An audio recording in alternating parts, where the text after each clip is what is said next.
शक्ति साहस प्रदायिनी।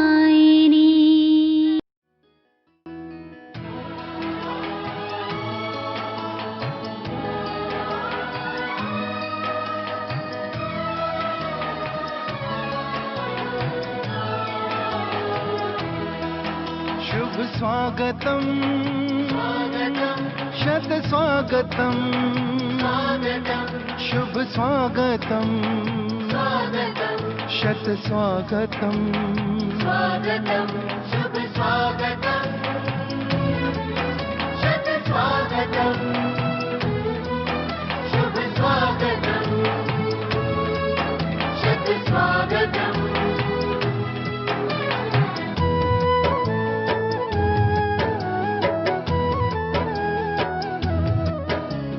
आज तो अपने हर्ष का मिलता कहीं ना अंत है। आज तो अपने हर्ष का मिलता कहीं ना अंत है। आगमन से आपके आनंद ही आनंद है। आगमन से आपके आनंद ही आनंद है। शुभ स्वागतम शत स्वागतम शुभ स्वागतम शत स्वागतम। ओम शांति। नारी इस सृष्टि का आधार है, सृजनहार है। चाहे हम इतिहास के पन्नों पर देखें या वर्तमान समय में देखें, हर क्षेत्र में नारी ने अपनी अविस्मरणीय छाप छोड़ी है।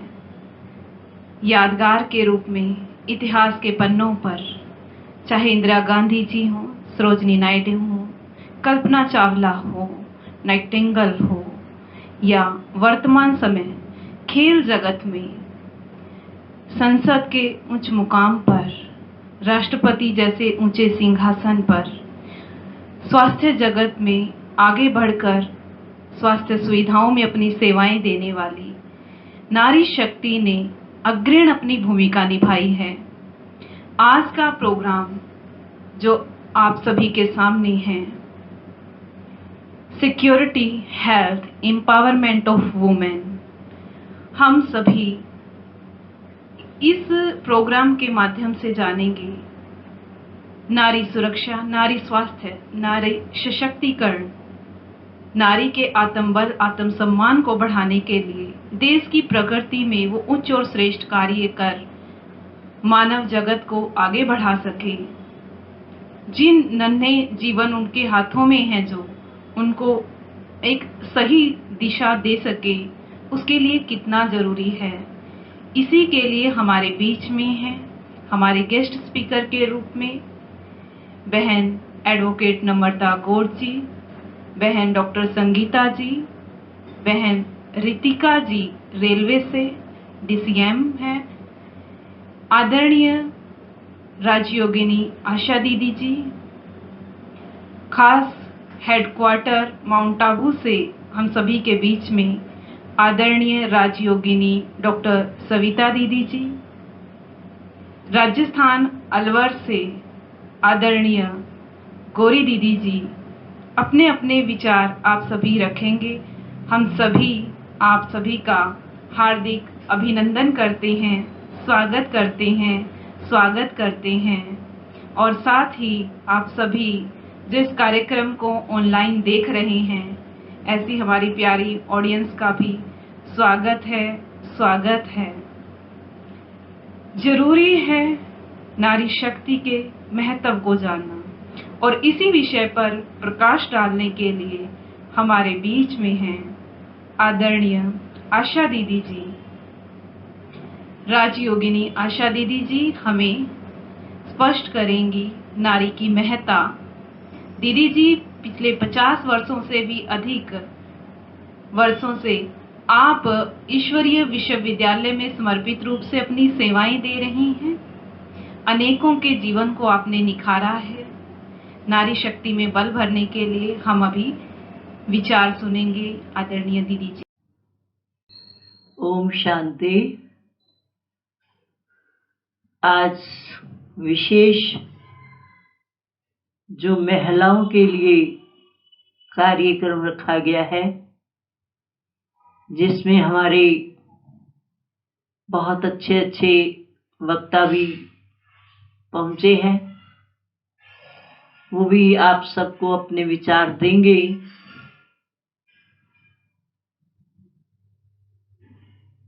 भारत देश महान देश है।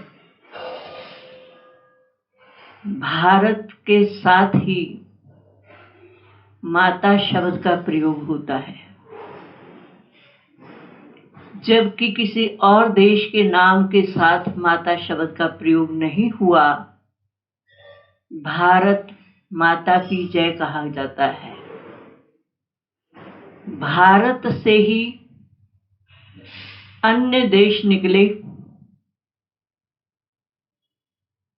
भिन्न भिन्न देश निकले, परंतु महान भारत देश, जहां पर भामंडल युक्त डबल सिरताज देवी देवताओं का वास था, जिसको स्वर्णिम दुनिया कहा जाता था। उस स्वर्णिम दुनिया में नारी को पहले रखा गया। पहले लक्ष्मी, पीछे नारायण, पहले राधे, पीछे कृष्ण, पहले सीता, पीछे राम। वे देवी देवताएं सर्वगुण संपन्न, 16 कला संपूर्ण, संपूर्ण निर्विकारी, मर्यादा पुरुषोत्तम थे, श्रेष्ठ थे। तब नारी आगे थी। जब पुरुष आगे हुआ, धीरे धीरे द्वापर में ये सृष्टि विकारी, पतित, तमोप्रधान बन गई, जहां नारी को अबला कहना शुरू कर दिया। कौन कहता है नारी अबला है? जिस नारी ने महात्मा बुद्ध, विवेकानंद, श्री कृष्ण, श्री राम जैसी महान आत्माओं को जन्म दिया, वो नारी अबला कैसे हो सकती है? वो नारी देवी है, शिव शक्ति है, कल्याणी है, वरदानी है। वो नारी महान है। इतनी महान होते हुए उस नारी को अबला कहा, ये घोर अपराध है। उस नारी को नरक का द्वार कहा, ये एक घोर अंधकार है। नारी को विषय वासनाओं की गुड़िया समझा, ये घोर पापाचार है। जो नारी देवी के समान, दुर्गा शक्ति, इतनी महान आसुरी वृत्तियों का संहार करने वाली थी, उस नारी को नरक का द्वार कह दिया। हे नारी, तू महान है, शक्तिशाली है, श्रेष्ठ है, देववंशी है। जैसे हंस का बच्चा हंस होता है, कोयल का बच्चा कोयल होता है, तो हम भी दैवी वंशज हैं। तभी आज तक नाम के साथ देवी शब्द का प्रयोग होता है। जैसे सरला देवी, संतोष देवी, कौशल्या देवी, कृष्णा देवी, ये देवी शब्द का प्रयोग आज तक होता चला आया है। इतनी महान नारी, इतनी श्रेष्ठ नारी, इतनी पवित्र नारी के अंदर विशेष 3 गुण होते हैं। एक, उनके अंदर रहम की भावना होती है। दूसरा, सहनशीलता की मूरत होती है। तीसरा, त्याग वृत्ति होती है। जब तक दुखी, अशांत, तड़पती हुई आत्माओं के प्रति हमारे अंदर रहम नहीं पैदा होता और उस रहम के पीछे कितना भी सहन करना पड़े, हम सहन करने के लिए तैयार हैं। कितना भी त्याग करना पड़े, वो त्याग करने के लिए तैयार हैं। ऐसी महान नारी जिसने इतना महान कार्य किया, जो कि अपने सर्व सुखों का त्याग करके, अपनी इच्छाओं का त्याग करके वह सेवा में हाजिर होती है। ऐसी महान नारी को इतना ऊंच बनाया उस निराकार परमात्मा शिव ने, क्योंकि परमात्मा शिव ही आकर, जिसको हम तुम ही हो माता पिता, तुम ही हो बंधु सखा, तुम ही हो कहते हैं, वो परमात्मा पहले हमारी माता बनता है। मात पिता कहा गया है। जब स्वयं परमात्मा सृष्टि पर आकर मात पिता बनकर के हम सबकी पालना करता है, तो पुरानी दुनिया को परिवर्तन कर देव दुनिया बनाने का कार्य करता है। इसके साथ साथ भले आज पुरुष धन कमाते हैं, परंतु मांगते तो लक्ष्मी से ही है। योद्धा युद्ध के मैदान में युद्ध करने जाते हैं तो तिलक तो विजयी तिलक नारी से ही लेकर जाते हैं। ऐसी महान नारी जिसके लिए कहा गया है, मावा ठंडियां छावा, मां वर्गा कंछावा बूटा, मैनू नजर ना आवे, लेके जितो छां उधारी, रब ने स्वर्ग बनाए। स्वयं निराकार परमात्मा शिव नारी शक्ति को साथ लेकर शिव शक्ति बनाकर, शिव की शक्तियां देकर फिर से पुरानी दुनिया को परिवर्तन कर देव दुनिया बनाने का कार्य करते हैं। हमारी यही शुभ भावनाएं हैं कि जो नारी देवी शक्ति लक्ष्मी सीता जैसी बनकर के ऐसी दिव्यताएं अपने जीवन में ला करके फिर से अपने जीवन को श्रेष्ठ बनाएं, ऐसी हमारी सब आत्माओं के प्रति शुभ भावनाएं, शुभकामनाएं हैं। ओम शांति। दीदी जी, बहुत बहुत धन्यवाद आपका। नारी की महत्ता पर और नारी के शक्ति रूप पर आपने जो प्रकाश डाला है, अब मैं निवेदन करती हूँ आदरणीय बहन एडवोकेट नम्रता गोरछी से, आप महिला सुरक्षा पर अपने विचार हम सभी के बीच में रखेंगे। आपकी बहुत उपलब्धियां हैं अपने जीवन में। आप हरियाणा राज्य महिला आयोग की मेंबर हैं। आप प्रेसिडेंट एंड फाउंडर हैं नवज्योति मानव विकास मंच की। आप लीगल एडवाइजर हैं मानव कल्याण एवं शिक्षा केंद्र की। आप सेक्रेटरी हैं जन कल्याण मंच की। आप राष्ट्रभाषा विचार मंच की भी मेंबर हैं। नम्रता बहन जी हम सभी को नारी की सुरक्षा के विषय में अपने अमूल्य विचार सामने हमारे रखेंगे। नमस्कार, ओम शांति। जैसा कि हम सभी को पता है कि आज का प्रोग्राम वुमेन विंग द्वारा करवाया जा रहा है और यह प्रोग्राम महिलाओं को सशक्त बनाने के लिए आज ऑनलाइन करवाया जा रहा है। मैं दीदी का बहुत बहुत धन्यवाद करूंगी। और मेरा आज का टॉपिक जो कि महिलाओं की सुरक्षा को लेकर ही है, इसमें जो एक महत्वपूर्ण बात है कि जब हम महिलाओं की सुरक्षा की बात करते हैं तो कानूनी रूप से भी सुरक्षा की बात होती है और सामाजिक रूप से भी।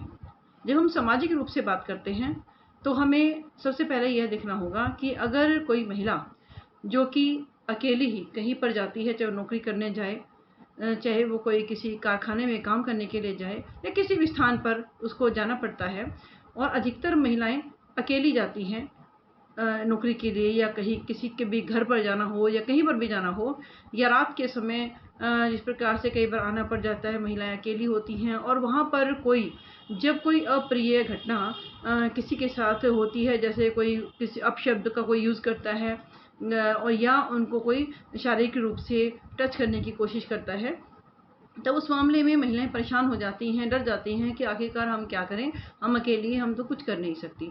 तो मैं आपको पहले बता दूं, अगर कोई इस तरह की कोई बात सामने आती है तो हम 1091 पर फ़ोन कर सकते हैं, हम पुलिस की मदद ले सकते हैं। और दूसरा, अगर 1091 कई बार अगर नंबर ना भी मिले तो 100 नंबर पर फ़ोन किया जा सकता है और पुलिस की मदद ली जा सकती है। यदि हम ये चीज़ भी हम कई बार परिस्थिति ऐसी होती है कि हम भीड़ भाड़ वाली जगह पर हैं, जैसे कोई बस के अंदर अब हम सब सफ़र कर रहे हैं या किसी जगह पर जहाँ पे थोड़ी भीड़ भाड़ का इलाका है, हमें कोई लाइन में खड़ा होना पड़ रहा है, तो उस समय भी कुछ लोग इस तरह की हरकत करने की कोशिश करते हैं। सबसे पहली बात है कि भगवान ने हमें लंबी चौड़ी ज़ुबान दी है, हम उससे किसी को भी मदद के लिए आवाज़ लगा सकते हैं या चिल्ला सकते हैं, शोर मचा सकते हैं, उसको डांट कर, जोर से डांट कर उसको पीछे हटने के लिए बोल सकते हैं, जिसके कारण क्योंकि वहाँ पे बहुत भीड़ भाड़ रहती है, थोड़ा वो डर जाएगा और वो आपसे दूर हट जाएगा। परंतु कई बार महिलाएं सुनसान रास्ते से आ रही होती हैं या फिर भीड़ भाड़ वाले इलाकों में, जैसे मैंने कहा, कि तंग करने की कोशिश करते हैं, तो ऐसी स्थिति में महिलाओं के पास कुछ छोटे छोटे हथियार मौजूद रहते हैं। महिलाओं के पास अक्सर पर्स रहा करता है और पर्स के अंदर महिलाएं पेन, पेंसिल, छोटा चाकू या कोई छोटी कैंची टाइप की कोई भी चीज़ होती है, या कोई एक्टिवा की चाबी है, या कोई कार की चाबी है, घर की चाबी है, इस तरह का एक मजबूत जो है हथियार के रूप में हमारे पास होता ही है। अगर कोई व्यक्ति भीड़ भाड़ वाले इलाके में हमें स्पर्श करने की कोशिश करे या कहीं पर भी अगर कोई इस तरह की कोई हरकत करने की कोशिश करे, तो हम इन सामानों में से किसी भी चीज़ का प्रयोग करके हम अपनी सुरक्षा कर सकते हैं, उसको चोट पहुंचा सकते हैं। यदि हम इन वस्तुओं, कई बार होता है कि पर्स से ना निकाल पाएँ, तो ऐसी स्थिति में यदि कोई व्यक्ति हमारा पीछा कर रहा है, हमें हाथ लगाने की कोशिश कर रहा है या कोई पकड़ने की कोशिश कर रहा है, तो उस टाइम में एक महिला अगर चाहे तो वो अपने पर्स से ही जोर से झटके से अगर वो उसके व्यक्ति के मुंह पर दे मारती है, तो उससे भी वो व्यक्ति आहत होता है और वो आपको छोड़ देता है। तो ये छोटी सी बात थी, छोटा टिप था।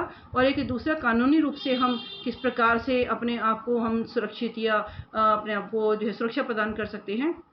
यदि कोई महिला खर्चे से दुखी है, परेशान है, कोई महिला मतलब अगर कोई बीवी है तो उसको पति गुजारा भत्ता उसका नहीं देता है, अगर एक कोई बुजुर्ग माता पिता हैं उनको उनके बच्चे गुजारा भत्ता नहीं देते हैं, या कोई भी एक महिला जिसकी जिम्मेदारी किसी पर है कि वो उसका गुजारा चलाए और वो गुजारा नहीं चलाता है, तो उसमें धारा 125 CRPC के अंतर्गत वह महिला खर्चा ले सकती है। अगर कोई महिला तलाकशुदा है और उसने कोई भी अपने परमानेंट एलिमनी जो इकट्ठा जो कहते हैं कि अमाउंट में उसने जो कोई भी पैसे नहीं लिए हैं, मात्र सिर्फ तलाक ही लिया है, तो ऐसी परिस्थिति में अगर वह शादी भी दोबारा से नहीं करती है तो वो अपने पति से खर्चा पाने की अधिकारी होती है।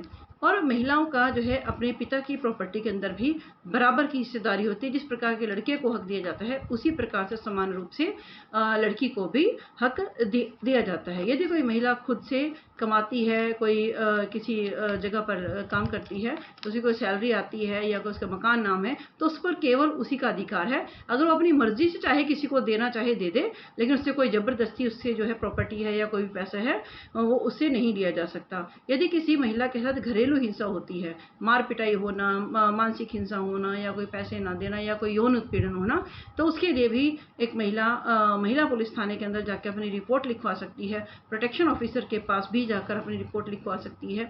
और या फिर सीधा ही अगर वो दोनों जगह नहीं जाना चाहती है, तो उस परिस्थिति में वह महिला कोर्ट का सहारा भी ले सकती है। उसके अंदर जो भी रिलीफ एक महिला को चाहिए या उसके लिए ज़रूरी है, तो वो कोर्ट के द्वारा दिया जाता है। यदि एक महिला कोई काम कर रही है, समान रूप से पुरुषों के समान काम कर रही है, तो समान काम समान वेतन के आधार पर उसको उतना ही वेतन मिलेगा, उतनी ही मजदूरी मिलेगी जितने की एक पुरुष को मिलती है।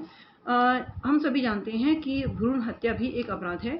यदि कोई महिला स्वयं अपनी इच्छा से या फिर किसी के दबाव में आकर भ्रूण हत्या जैसा घृणित कार्य करती है, तो वह भी एक अपराध की श्रेणी है। परंतु कई बार महिला जो स्वयं जो कि गर्भवती है, अगर उसको कोई ज़बरदस्ती उसका कोई अबॉर्शन करवाना चाहता है कोई, तो वह खुद भी चाहे तो फ़ौरन उस पुलिस के अंदर या अपने नज़दीकी हॉस्पिटल में सूचना दे सकती है कि मेरे साथ ये ऐसा काम करवाने की कोशिश की जा रही है। तो उस बात को कई बार सीक्रेट भी रखा जाता है। अगर कोई पड़ोसी भी अगर कोई ऐसी कोई शिकायत करता है तो उसको गुप्त रूप से रखा जाता है और जो भी कोई दोषी है उसके खिलाफ कार्रवाई होती है। तो इस प्रकार से एक महिला अपने भ्रूण का, अपने बच्चे की सुरक्षा भी कर सकती है। यदि कोई किसी जगह पर कोई महिला काम कर रही है और उसके पास बच्चे हैं, तो ऐसी परिस्थिति में जहाँ पर भी 30 महिलाओं से ज़्यादा महिलाएं काम कर रही होंगी, तो वहाँ पर क्रच की व्यवस्था होना ज़रूरी है, ताकि उनके बच्चों को सुरक्षा मिल सके। और जब बच्चा सुरक्षित रहता है तो माँ खुद ही सुरक्षित हो जाती है। यदि कोई महिला कोई केस करना चाहती है या उसके ऊपर कोई केस हो गया है, वो अपने लिए कानूनी लड़ाई लड़ना चाहती है, परंतु उसके पास धन नहीं है, तो ऐसी परिस्थिति में महिला के लिए कास्ट और उसकी कितनी कमाई है ये सब नहीं देखा जाता है। केवल महिला होना काफ़ी है। यदि वह चाहती है तो फ्री लीगल एड से बिल्कुल ही मुफ्त के अंदर फ्री में अपने लिए एक एडवोकेट वो ले सकती हैं। उसका 1 रुपया भी इस प्रोसीडिंग के दौरान जो है उसका लगता नहीं है। इस प्रकार से महिला अपने हितों की सुरक्षा कर सकती है। और महिला को सबसे महत्वपूर्ण बात कि महिला को अपने अधिकारों के प्रति सजग रहना पड़ेगा और बोल्ड बनना पड़ेगा। जब एक महिला आत्मविश्वास से भरपूर होती है कि मैं अगर ये काम करना चाहती तो मैं कर लूँगी और मुझे न्याय भी मिलेगा, या मैं अपने आप को सुरक्षा, अगर मैं खुद को ही सुरक्षित करना चाहती हूँ तो मैं अपने सक्षम हूँ और बहुत अपने आप को बोल्ड बनाएंगी, तो हर महिला सुरक्षित रह पाएगी। बहुत सारी सुरक्षा की बातें होती हैं, लंबा विषय है, कभी फिर आपसे इस बारे में चर्चा करेंगे। धन्यवाद। हम सभी तहे दिल से धन्यवाद करते हैं बहन एडवोकेट नम्रता जी का, जिन्होंने नारी की सुरक्षा के विषय में हम सभी को अपने सुंदर विचारों से अवगत कराया, और कोशिश करेंगे हम सभी अपने जीवन में इसे अप्लाई करने की। अभी मैं निवेदन करती हूँ हमारी बहन डॉक्टर संगीता जी से। डॉक्टर संगीता जी वर्धमान हॉस्पिटल में एज अ गायनोकोलॉजिस्ट के रूप में अपनी सेवाएं दे रही हैं। आप IVF स्पेशलिस्ट हैं। आपने अपने जीवन में बहुत सारे अवार्ड्स और अचीवमेंट्स प्राप्त किए हैं। आप नारी स्वस्थ कैसे रहे, नारी के स्वास्थ्य के ऊपर प्रकाश डालेंगे बहन डॉक्टर संगीता जी। ओम शांति। मैं आज अपने आप को बहुत भाग्यवान समझ रही हूँ कि ब्रह्मा बाबा ने मुझे ये मौका दिया, और धन्यवादी हूँ शैली दीदी की, जिन्होंने माध्यम बनकर इस कड़ी से मुझे जोड़ा है। स्वास्थ्य का मीनिंग होता है हिंदी में स्वस्थ, कि जो स्व में स्थिर है, स्व में स्थित है, मीन्स जो इमोशनली, स्पिरिचुअली, फिजिकली और मेंटली हर तरह से स्ट्रांग है, उसे ही हम पूर्णतया स्वस्थ कहते हैं। और बीइंग डॉक्टर, मैं फिजिकल हेल्थ के बारे में आपको बताना चाहूँगी। औरत का स्वास्थ्य क्यों ज़रूरी है? क्योंकि हम चाहते हैं हमारा पूर्ण समाज और पूर्ण राष्ट्र स्वस्थ बने, और औरत एक धुरी है घर की, परिवार की, समाज की और राष्ट्र की। और औरत का स्वास्थ्य शुरू होता है उसकी भ्रूण अवस्था से, क्योंकि अगर जड़ स्ट्रांग होगी तो वृक्ष अपने आप ही स्ट्रांग बनेगा और फलदायक बनेगा, स्वस्थ बनेगा। तो भ्रूण अवस्था से ध्यान रखने के लिए माताओं को जरूरी है स्वस्थ जीवन प्रणाली अपनाना। मैं जीवन प्रणाली को 3 भागों में डिवाइड करना चाहूंगी: exercise, food and rest. Exercise हर औरत को या किसी भी मनुष्य को आधा घंटा जरूर करनी चाहिए। जैसे वो एक वॉकिंग कर सकती हैं, योगा कर सकती हैं, प्राणायाम कर सकती हैं और ब्रीदिंग एक्सरसाइजेस कर सकती हैं। खाने में संतुलित आहार लेना बहुत ज़रूरी है, क्योंकि मेडिकल साइंस बोलती है कि हमारे भोजन में 60 to 65% कार्बोहाइड्रेट्स होने चाहिए, 10 से 15% फैट्स होने चाहिए, 20 to 25% प्रोटीन्स होने चाहिए।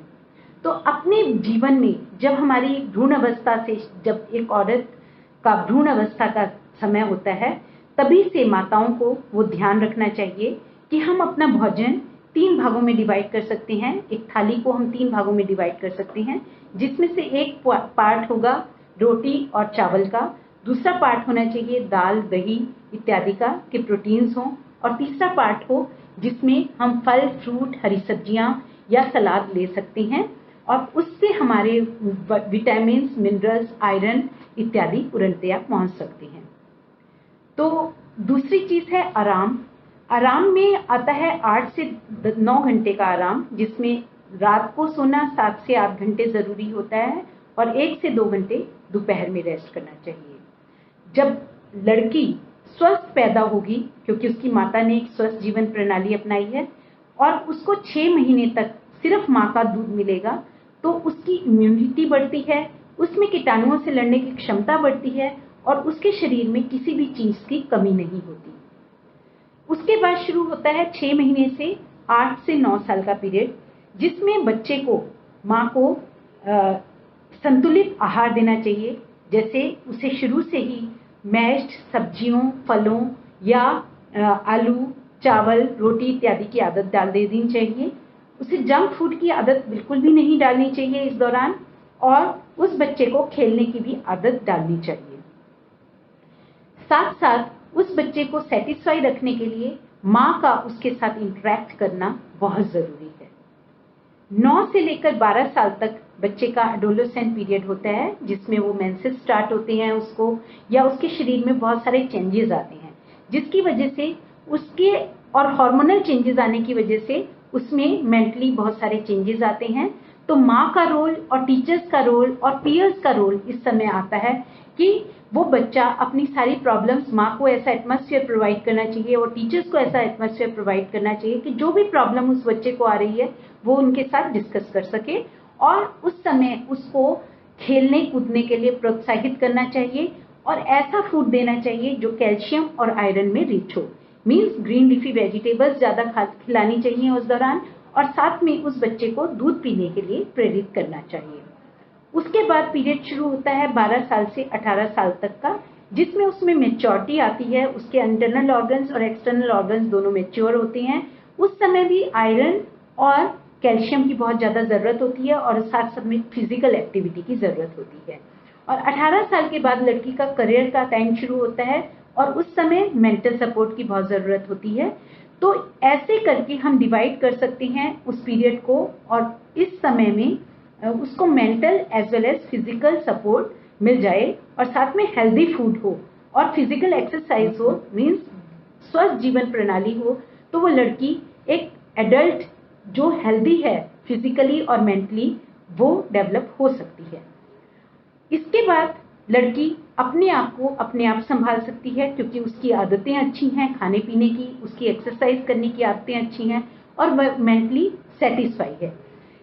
क्यों फिजिकल एक्टिविटी या सोना जरूरी होता है? क्योंकि इससे हमारे खुशी के हार्मोन्स निकलते हैं और बच्चे में जो खुशी के हार्मोन्स डोपामिन और सेरोटोनिन निकलते हैं, वो उसको मेंटली और स्पिरिचुअली या इमोशनली एक स्ट्रॉन्ग इंडिविजुअल में डेवलप कराता है। और जिस लड़की की या जिस माता की या जिस औरत की शुरू से हैबिट्स अच्छी होती हैं, तो मेरा मानना है कि उसमें जिंदगी को जीने का साहस होता है, जिंदगी को अच्छे से निभाने का साहस होता है और वो एक सुंदर परिवार बना सकती है, सुंदर समाज बना सकती है और सुंदर राष्ट्र बना सकती है। तो औरत की हेल्थ इसलिए इम्पॉर्टेंट है और मेरा जो स्ट्रेस इसीलिए भोजन पर ज़्यादा है कि हमें हमेशा एक संतुलित आहार लेना चाहिए, पेट भरने के लिए नहीं बल्कि अपने आप को तंदुरुस्त बनाने के लिए हमें एक आहार लेना चाहिए। धन्यवाद। बहुत ही सुंदर विचार, स्वास्थ्य का सही मीनिंग आपने बताया। स्वास्थ्य सिर्फ शरीर तक नहीं, स्पिरिचुअल, मेंटल, इमोशनल और फिजिकल हेल्थ है। और हमारी डाइट में कार्बोहाइड्रेट, फैट या प्रोटीन कैसा होना चाहिए, आपने बहुत सुंदर शब्दों में बताया और ज़रूरी सूचना है, ताकि हम सभी अपने जीवन में लाकर एक स्वस्थ नारी का शरीर प्राप्त करें और अपने डाइट का ध्यान रखते हुए, अपने तन का ध्यान रखते हुए अपने आप को स्वस्थ बनाए रखने में साथ साथ देश और समाज के निर्माण में अपनी जिम्मेवारी को समझें। एक बार फिर तहे दिल से धन्यवाद डॉक्टर संगीता जी का।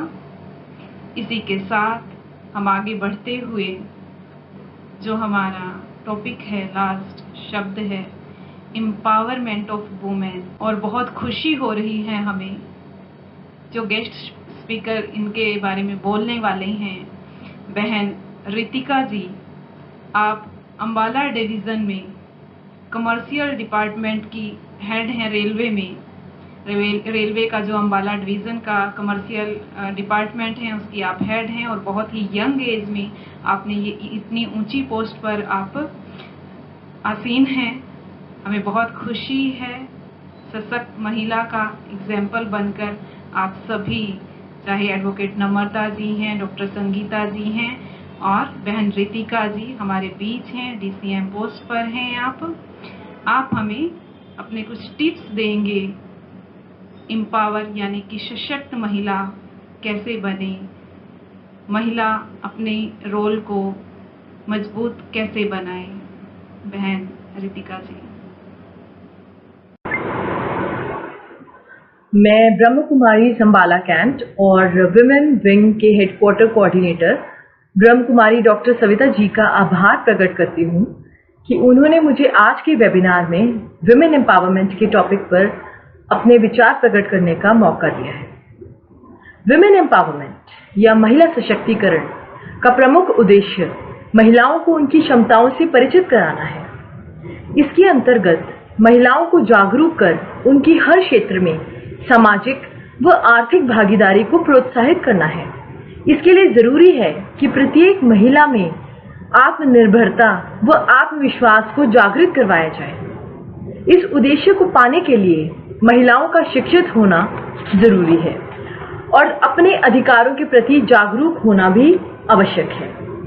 हमारे देश में महिलाओं की सुरक्षा के लिए बहुत से कानून हैं, जैसे दहेज रोक अधिनियम that is dowry prohibition act 1961, बाल विवाह रोकथाम 2006 या prohibition of child marriage act 2006, कार्यस्थल पर महिलाओं का यौन शोषण एक्ट 2013, जिनके बारे में महिलाओं को पता होना चाहिए। इसके अलावा समान वेतन का अधिकार, कन्या भ्रूण हत्या या फीमेल फीटिसाइड के खिलाफ अधिकार, संपत्ति पर अधिकार आदि के बारे में भी महिलाओं का परिचित होना आवश्यक है। साथ ही बहुत सारे स्वयंसेवी समूह that is self help groups और NGOs भी इसी विषय में कार्य कर रहे हैं। आज ऐसा कोई भी क्षेत्र नहीं है जहां महिलाओं द्वारा अपनी छाप न छोड़ी गई हो। देश के राष्ट्रपति पद से लेकर विभिन्न खेलकूदों में अंतर्राष्ट्रीय स्तर पर मेडल जीतने तक, बड़े बड़े उद्योगों के कार्यभार संभालने से लेकर अंतरिक्ष में पहुंचने तक हर क्षेत्र में महिला आज अपना नाम बना चुकी है। ये सब उदाहरण इसी बात का प्रमाण है कि अगर नारी चाहे तो वह कुछ भी हासिल कर सकती है। महिलाओं को इस धारणा को बदलने की जरूरत है कि वे कमजोर हैं। उन्हें ये सोचने की आवश्यकता है कि उनमें पुरुषों से अधिक ताकत है, क्योंकि जब महिला अपना कदम सशक्तिकरण की तरफ बढ़ाती है तो परिवार आगे बढ़ता है, गांव आगे बढ़ता है और इस तरह पूरा राष्ट्र विकास की ओर अग्रसर होता है। ब्रह्म कुमारी नारी सशक्तिकरण का एक बेहतरीन उदाहरण है। ये संस्था मुख्य रूप से हमारी बहनों द्वारा चलाई जा रही है, जो न सिर्फ आध्यात्मिक विकास बल्कि समय समय पर अनेक प्रकार के सामाजिक कार्यक्रम आयोजित करके बहुत ही प्रशंसनीय भूमिका निभा रही है। अंत में मैं फिर से अपना धन्यवाद प्रकट करती हूँ कि मुझे इस संस्था द्वारा नारी सशक्तिकरण जैसे संवेदनशील मुद्दे पर अपने विचार प्रकट करने का सौभाग्य दिया। ओम शांति। बहुत बहुत शुक्रिया, धन्यवाद। आपने अपने सुंदर विचार बहुत ही शॉर्ट में हम सभी के सामने रखे। अब मैं निवेदन करती हूँ आदरणीय राजयोगिनी सविता दीदी जी से, जितने भी टिप्स या गाइडलाइंस हमने अपने गेस्ट स्पीकर से पाई है, सुरक्षा, स्वास्थ्य और सशक्तिकरण कैसे हो महिलाओं का, अब उनको भी अपने जीवन में प्रैक्टिकल रूप में लाने के लिए जो आध्यात्मिक बल कैसे कार्य करता है या उसके लिए जो शक्ति चाहिए उसमें अध्यात्म का क्या रोल है, उस पर गहराई से हमें समझाने के लिए और वो समझते हुए हमें प्रेरित करने के लिए कि हम अपने जीवन को सशक्त और सुंदर बनाएं, अपने जीवन को श्रेष्ठ बनाएं, उसके लिए आदरणीय राजयोगिनी सविता दीदी जी अपने बहुत अनुभव युक्त बोल हमारे सामने रखेंगे। आदरणीय दीदी जी खास माउंट आबू हेडक्वार्टर से हमारे बीच हैं।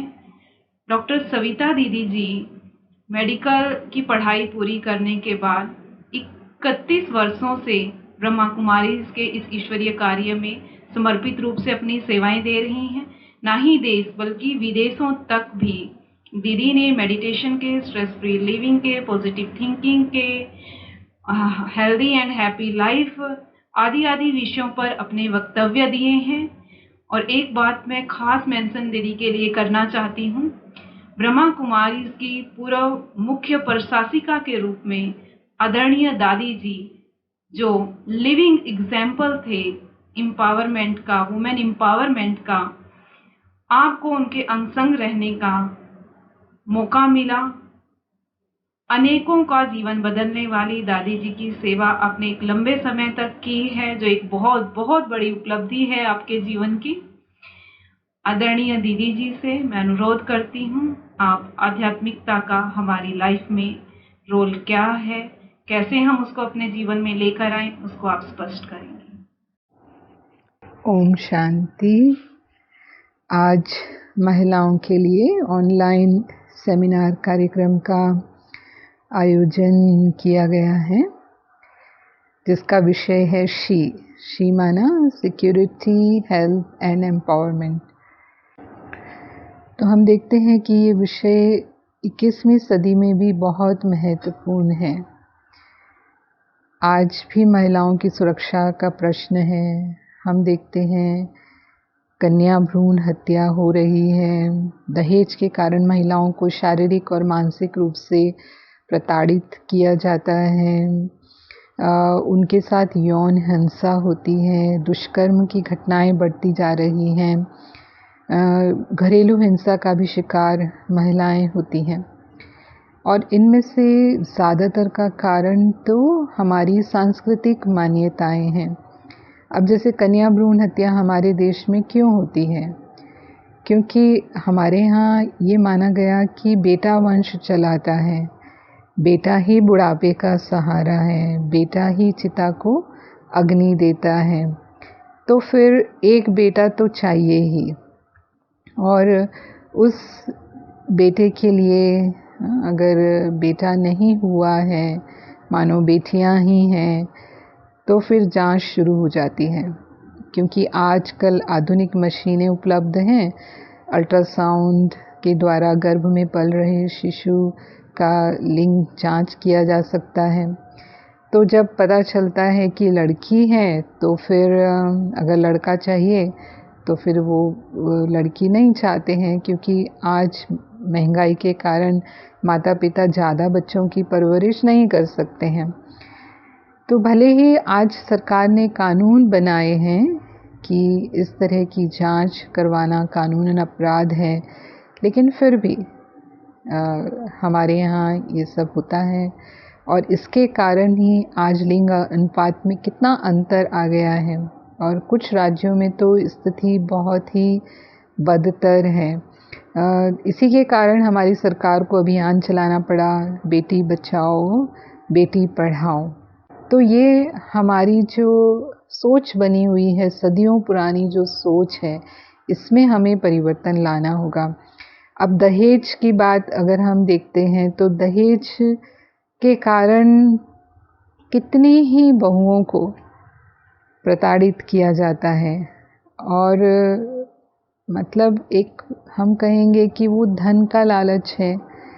धन के लालच में क्योंकि सहज धन प्राप्त हो जाता है तो फिर हम एक व्यक्ति यानी जो माता पिता हैं वो अपनी बेटी की परवरिश करके उसे योग्य बना करके सौंप देते हैं। इस दान को कन्या दान कहा जाता है जिसे बहुत बड़ा दान माना जाता है और वो जब आपके घर आती है तो गृह लक्ष्मी बनकर आपके घर को धन्य धान्य से पूर्ण करने ही वाली है।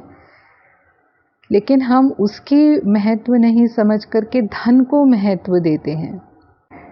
फिर हम यौन हिंसा की जब घटनाएं सुनते हैं आज समाज में, ये भी एक नासूर की तरह है।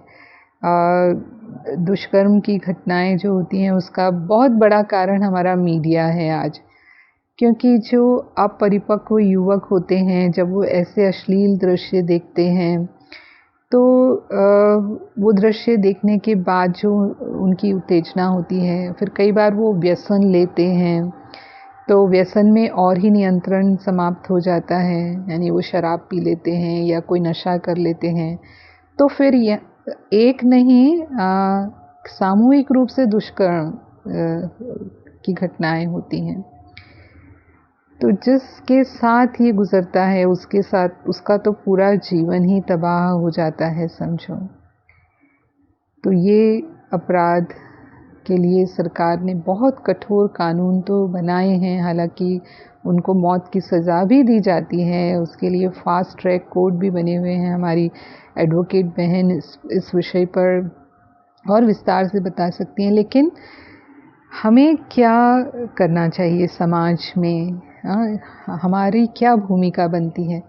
तो यहाँ हमारी भूमिका है कि बच्चों को संस्कार माँ देती है, तो जब वो परवरिश करती है बच्चों की, बेटे और बेटियों की परवरिश करती है तो दोनों की समान रूप से परवरिश करें।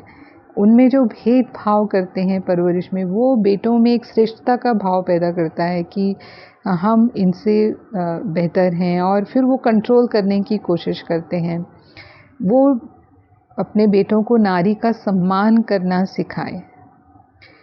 मुझे याद है हमारे कार्यक्रम में किरण बेदी जी आई थी और उस समय वो दिल्ली की जो घटना घटी थी जिसके दोषियों को भी फांसी की सज़ा हो चुकी है, तो उन्होंने कहा कि जब मेरे थाने में इस तरह के युवक लाए जाते हैं, इस तरह के अपराध करने वाले युवक जब लाए जाते हैं तो मैं उनसे यही पूछती हूँ कि क्या तुम्हारी माँ ने तुम्हें स्त्री का सम्मान करना नहीं सिखाया?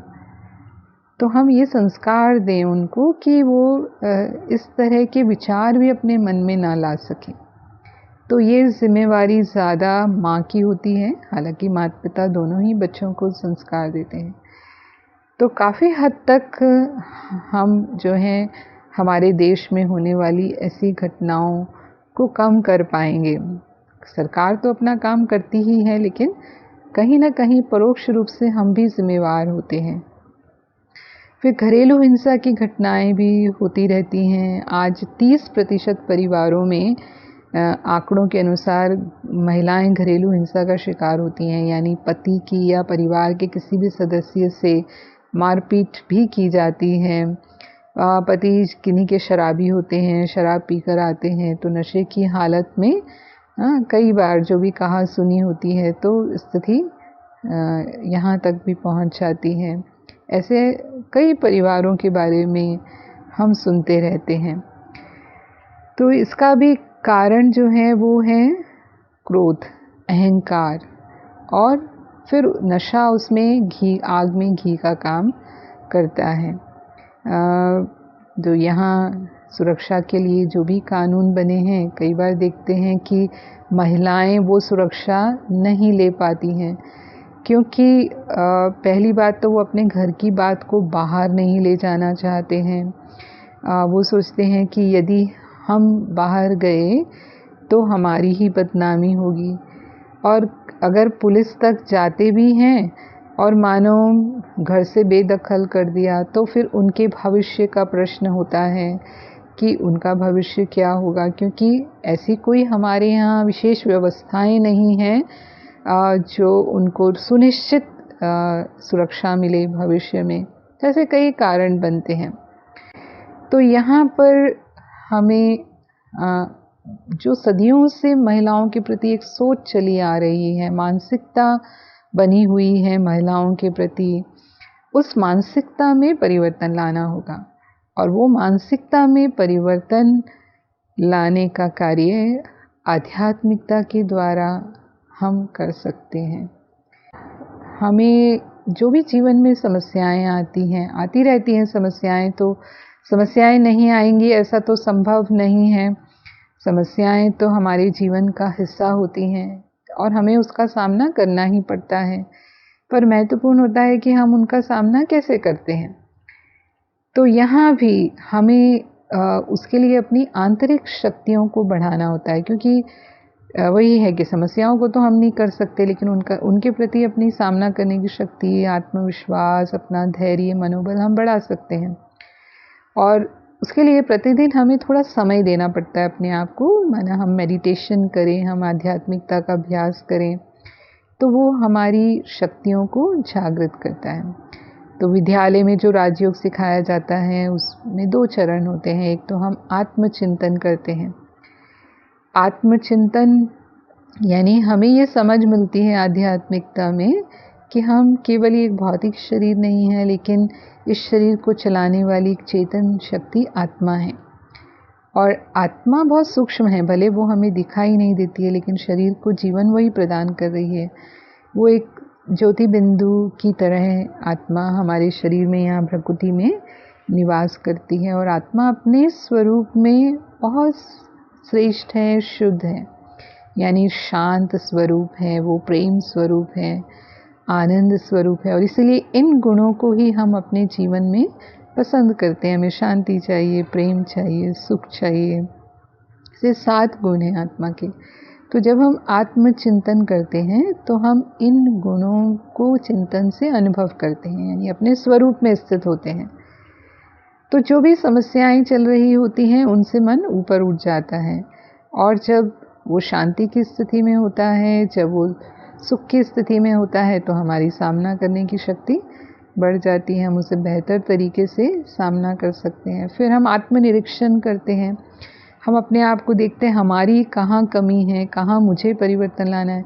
सामान्यतः व्यक्ति क्या करते हैं, दूसरों को देखते हैं, इसकी कमी ये है, इसको ऐसे करना चाहिए, यानी उनसे हम बहुत अपेक्षाएं रखते हैं। लेकिन जब हम खुद को देख करके अपनी कमी को दूर करते हैं, अपना परिवर्तन करते हैं, तो फिर दूसरों को भी हम परिवर्तन की प्रेरणा देते हैं। और फिर राजयोग में हम परमात्मा के साथ संबंध का अनुभव करते हैं। परमात्मा जो शांति के सागर हैं, जो सर्वशक्तिवान हैं, जो प्रेम के सागर हैं। तो जब मन का संबंध ईश्वर के साथ होता है तो वो शक्तियाँ हमें अनुभव होने लगती हैं। उससे हमारा आत्मविश्वास बढ़ता है, मनोबल बढ़ता है, मन शांत होता है और परिस्थितियाँ हमें छोटी लगती हैं।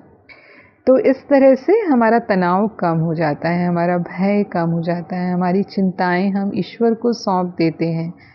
तो निश्चित रूप से उसका प्रभाव फिर हमारे तन पर भी पड़ता है।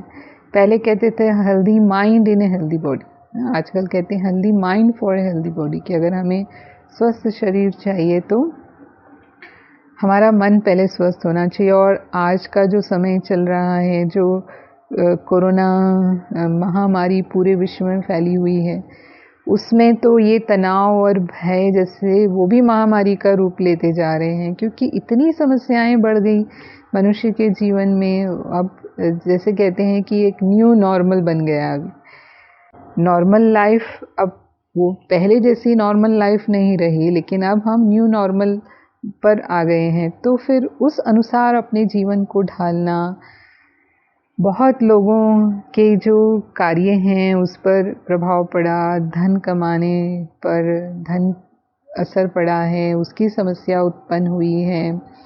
और भी अन्य कई स्थितियां, जैसे परिवार में ज़्यादा समय बिता रहे हैं तो आपस में जो हमारा स्नेह रहना चाहिए या हमारा आपस में जो विश्वास रहना चाहिए, हाँ, उसमें भी काफ़ी अंतर पड़ा। तो कई बातें हैं। तो फिर अगर हम प्रतिदिन आध्यात्मिकता का अभ्यास करते हैं, राजयोग का अभ्यास करते हैं, आज तो हमारे पास बहुत साधन हैं, हम सहज कर सकते हैं। भले हम बाहर बहुत अधिक नहीं निकलते हैं, लेकिन हमारे घर में टेलीविज़न पर अनेक ऐसे चैनल आते हैं। अपने विद्यालय का भी पीस ऑफ माइंड चैनल है, अवेकनिंग चैनल है, जिसमें ज्ञान की क्लासेस, प्रवचन प्रसारित होते रहते हैं।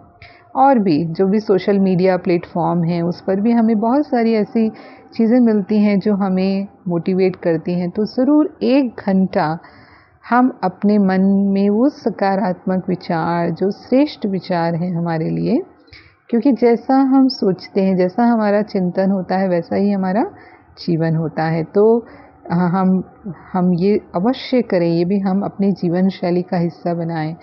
तो हम मन से स्वस्थ रहेंगे तो उसका असर फिर हमारे तन पर भी आएगा। नहीं तो देखने में आता है महिलाएं जो हैं वो अपने परिवार के स्वास्थ्य का तो ध्यान रखती हैं, अपने बच्चों के स्वास्थ्य के लिए भी वो चिंतित होती हैं, लेकिन अपने स्वास्थ्य का ध्यान रखना वो भूल जाती हैं।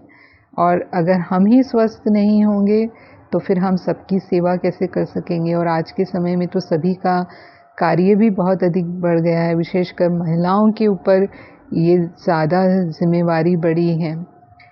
फिर अगर हम एम्पावरमेंट की बात करते हैं तो आज सरकार सभी तरह से महिलाओं को एम्पावर करने की कोशिश करती हैं। कई गैर सरकारी संस्थान भी इस कार्य में लगे हुए हैं।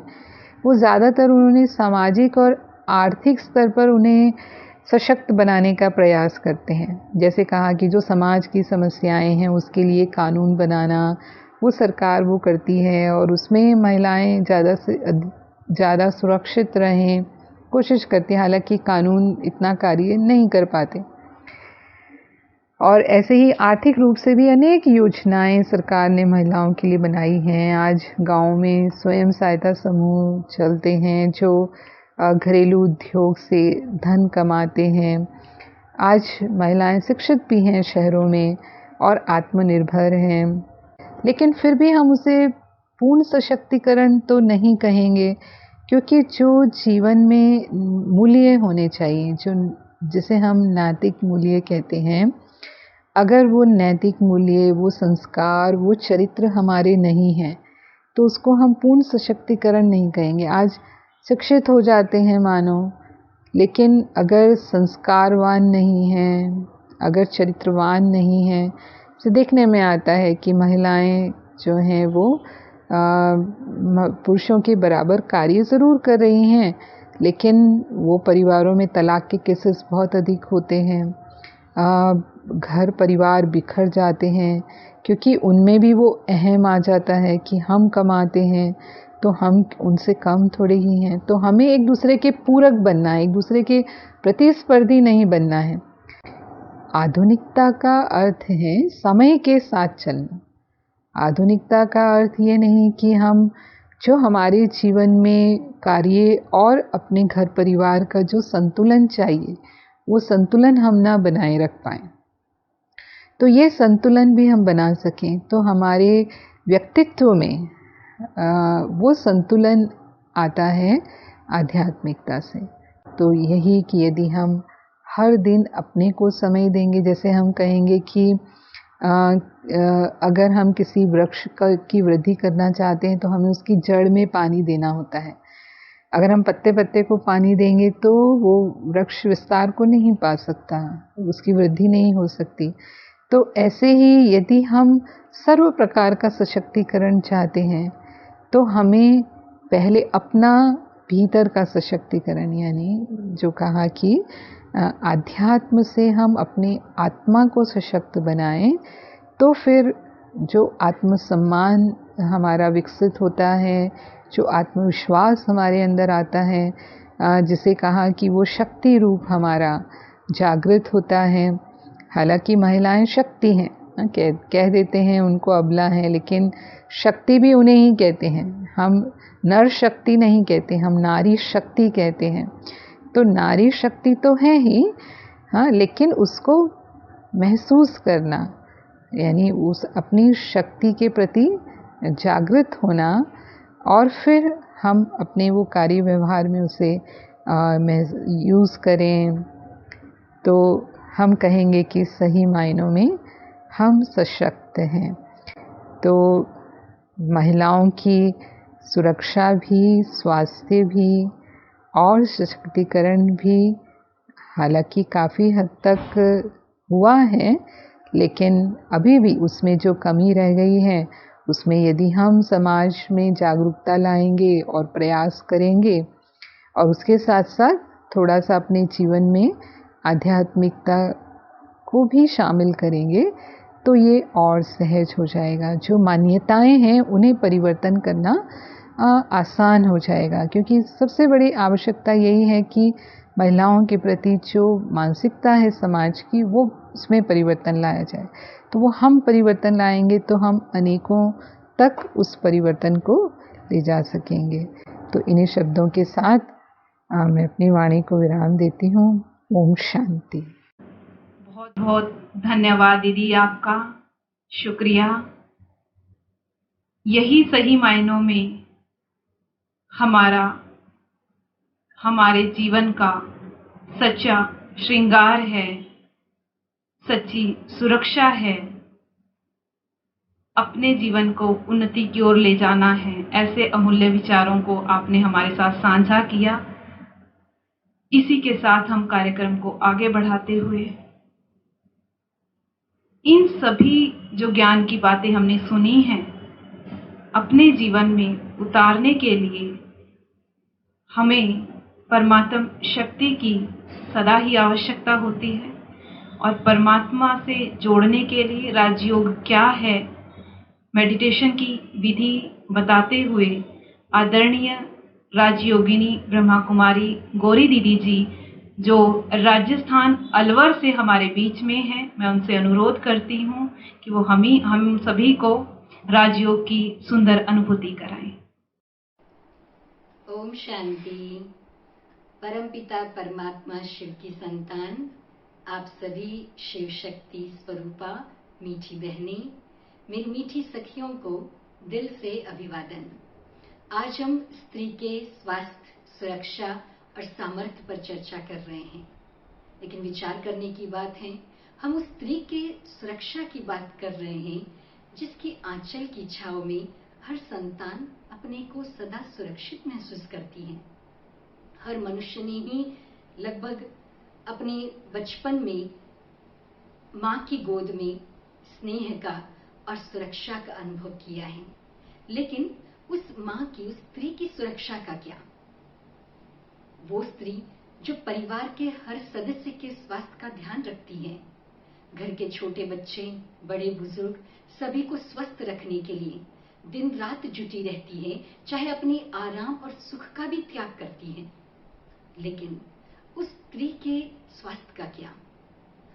क्या वो संपूर्ण स्वस्थ, तन मन से स्वस्थ है? वहीं दूसरी ओर समय प्रति समय परिवार के हर सदस्य को आगे बढ़ाने के लिए, उनमें हिम्मत भरने के लिए सदा वो स्त्री उपस्थित रहती है।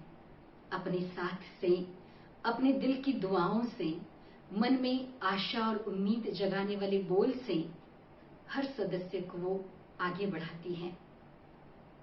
जरूरत पड़ने पर परिवार रूपी घोंसले को संभालने के लिए किसी भी समस्या रूपी आंधी तूफान का डटकर सामना करती है। लेकिन व्यक्तिगत रूप से वो स्त्री इतनी निर्बल कैसे? उसको हम समर्थ, शक्तिशाली कैसे बनाएं? आज इस पर आपने अनेकों विचार भी सुने होंगे, कुछ युक्तियां भी मिली होंगी, लेकिन मैं सच कहूं तो वो सर्व शक्तियां, वो सामर्थ्य स्त्री के अंतर में ही छिपा हुआ है। मानो स्त्री का हृदय इन सभी गुणों और विशेषताओं का भंडार है। लेकिन ये क्या, आज स्त्री अपनी पहचान भुलाकर होड़ में, फैशन में, अपने सत्य स्वरूप को भुलाकर कहाँ भटक गई हैं। परमात्मा से अपने मन के तार न जोड़ने के कारण, परमात्मा से कनेक्शन कट होने के कारण मानो भटक गई हैं। शक्तियां सारी छिप गई हैं। वो गुणों और विशेषताओं का भंडार उस पर मानो जैसे ताला लग गया है। ये वास्तविक स्थिति चार ओर दिखाई देती है। लेकिन ऐसी परिस्थिति में भी हम सबके दिल को एक राहत देने वाली, सुकून देने वाली बात यह है कि स्वयं परमात्मा उन सभी शक्तियों को जागृत करने के लिए, उन गुणों और विशेषताओं के भंडार का वो ताला खोलने के लिए स्वयं चाबी दे रहे हैं। और वो चाबी है सहज राजयोग। राजयोग माना कोई कठिन प्रक्रिया नहीं, एक सहज सी ऐसी क्रिया है जिसमें हम अपने मन के संकल्पों पर ध्यान देते हैं। अपने संकल्पों को एक दिशा देना, मन के संकल्पों को ऊंचा उठाना, यह है राजयोग, जिसमें हम आत्मचिंतन और परमात्मा चिंतन से मन को सबल बनाते हैं, सुदृढ़ बनाते हैं। हमें कुछ और मुश्किल में नहीं जाना है, सहज सिर्फ अपने विचारों पर ध्यान केंद्रित कर उसको एक श्रेष्ठ दिशा देनी है।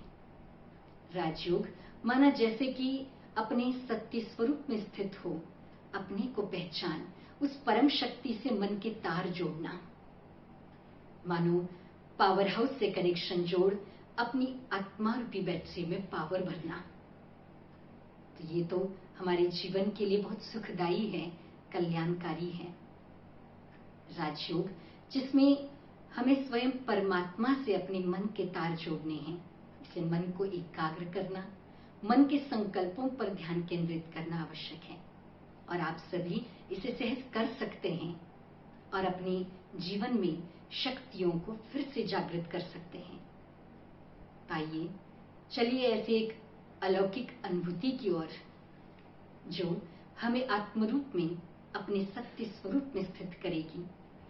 वो अनुभूति स्वयं परमात्मा से मन के तार जोड़ने का अनुभव कराएगी और उस विधाता से, उस दाता वरदाता से अनेक शक्तियों के वरदान हम प्राप्त कर सकेंगे। स्वयं को समर्थ और शक्तिशाली महसूस करेंगे। चलिए बाह्य जगत से अपने को समेटते हुए वे मस्तक पर ध्यान एकाग्र करेंगे। चारों ओर से सभी संकल्पों को समेटते हुए ये शुभ चिंतन करेंगे कि मेरा वास्तविक स्वरूप क्या है, मैं कौन। ये जो बाहरी देह का स्वरूप दिखाई देता है, ये तो एक माध्यम मात्र है, लेकिन इस देह रूपी वस्त्र को धारण की हुई मैं एक चैतन्य शक्ति हूं। मस्तक के बीच एक चमकते सितारे रूप में मैं विराजमान हूं।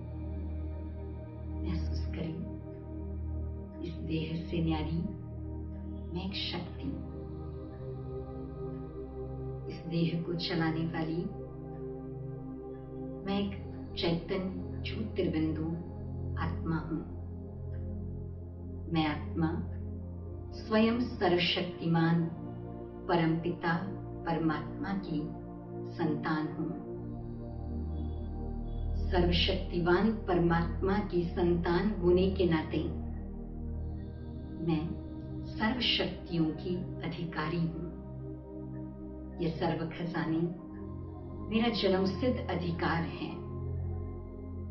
मुझे मांगने की आवश्यकता नहीं, मैं अपना हक सहज अनुभव कर सकती हूं। सिर्फ ये स्मृति दिल में जागृत करें, मैं शक्ति स्वरूप आत्मा स्वयं सर्वशक्तिमान परमात्मा की संतान हूं। महसूस करें, दृश्य इमर्ज करें कि वो ज्ञान सूर्य, सर्वशक्तियों का सूर्य परमात्मा अपनी शक्तिशाली किरणें मुझे दे रहे हैं। मेरे मस्तक में वह सर्व शक्तियों का प्रकाश समाता जा रहा है। मुझ में एक ये दृढ़ संकल्प जागृत हो रहा है कि जब स्वयं भगवान मेरा साथी, स्वयं परमात्मा का हाथ और साथ जब मुझे मिला है, तो मेरे लिए अब जीवन में कोई भी परिस्थिति मुश्किल नहीं। अब मैं किसी भी परिस्थिति को सहज पार कर सकती हूँ। स्वयं परमात्मा का साथ मुझे इतना समर्थ बनाता जा रहा है, जो मैं अपने आप में भी यह विश्वास, निश्चय अनुभव कर रही हूँ कि अब परिवार की नैया को पार लगाना मेरे लिए सहज है। परमात्मा से मिले इन शक्तियों के वरदानों से मेरे लिए सफलता की ऊंचाइयां छूना बहुत सहज है। ऐसे लग रहा है कि मैं कितनी समर्थ बनती जा रही हूँ, मानो सफलता के आसमान में उड़ने के लिए मुझे पंख मिले हैं। बार बार दिल ये गीत गाता है, जिसका साथी है भगवान, उसको क्या रोकेंगे आंधी और तूफान। अब कोई भी परिस्थिति, कोई व्यक्ति, कोई भी बात मुझे निर्बल नहीं कर सकती। मैं सर्वशक्तिवान परमात्मा की संतान शिव शक्ति हूँ। मैं शिव शक्ति हूँ। मैं शिव शक्ति हूँ। ओम शांति। दीदी जी का बहुत प्यार से, दिल से हम सभी की ओर से शुक्रिया दीदी। आपने मन को परमात्मा में जोड़कर कैसे उसकी छत्र छाया में हम सुरक्षित और तन मन के साथ साथ तन का स्वास्थ्य भी अनुभव करते हैं, मन को शांत और जीवन को सुखी बना सकते हैं, ये सुंदर अनुभूति आपने हम सभी को कराई। इसी के साथ मैं एक खास बात आप सभी से शेयर करना चाहती हूँ। जो भी प्रोग्राम्स मानव कल्याण के लिए, इस जीवन को श्रेष्ठ बनाने के लिए हम यहाँ से कर रहे हैं, आप सभी का सहयोग है।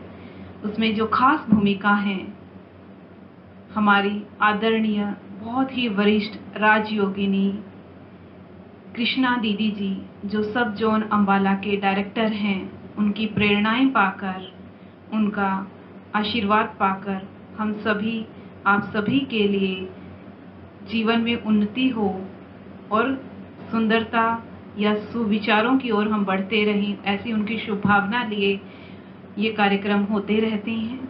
और आप सभी के प्रति ये शुभ भावना है कि आज हमने जो भी अनुभव युक्त बोल सुने हैं महान हस्तियों से, गेस्ट स्पीकर जो हमारे थे और अनुभव युक्त बोल थे आदरणीय दीदियों के, वो हम अपने जीवन में लाते हुए अपने जीवन को सुरक्षित, स्वस्थ और सशक्त बनाएंगे, आगे बढ़ते रहेंगे, खुद भी समाज के लिए एक प्रेरणा बनेंगे। जो जीवन हमारे हाथों में है, जिनके निमित्त हम हैं, उनको भी श्रेष्ठ जीवन जीने की कला, अच्छे मानवीय मूल्य सिखाते हुए, आध्यात्मिक बल भरते हुए एक सुंदर, स्वस्थ, सुरक्षित समाज का निर्माण करेंगे। यही शुभ भावना हम सभी की, आप सभी के लिए है। ओम शांति।